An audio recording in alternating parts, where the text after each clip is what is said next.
I'm your neighborhood reporter, Olivia Pajot. Now, on Super Bowl Sunday, it's natural for someone to want to crack open a beer during game day. But here in Jackson, I wanted to know how that beer was made. Now, let's take a look. Opening a beer, that first sip, for many, it's all a ritual on game day.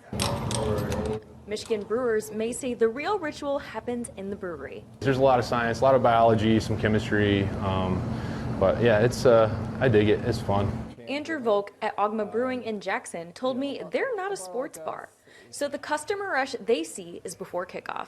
As the game approaches, we're starting to see cans go out the door a little more. There's always that last-minute rush to sort of the morning of a big game. I wanted to head behind the scenes to see what goes into crafting beer right here in my neighborhood of Jackson.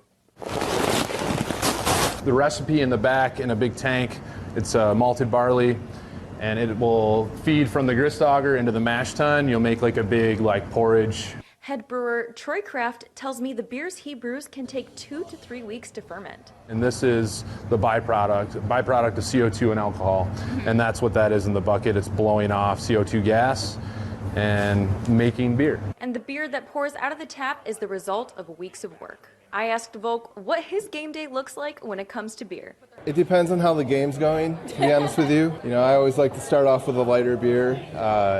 And right around halftime, kind of check in, see how we're feeling about the team.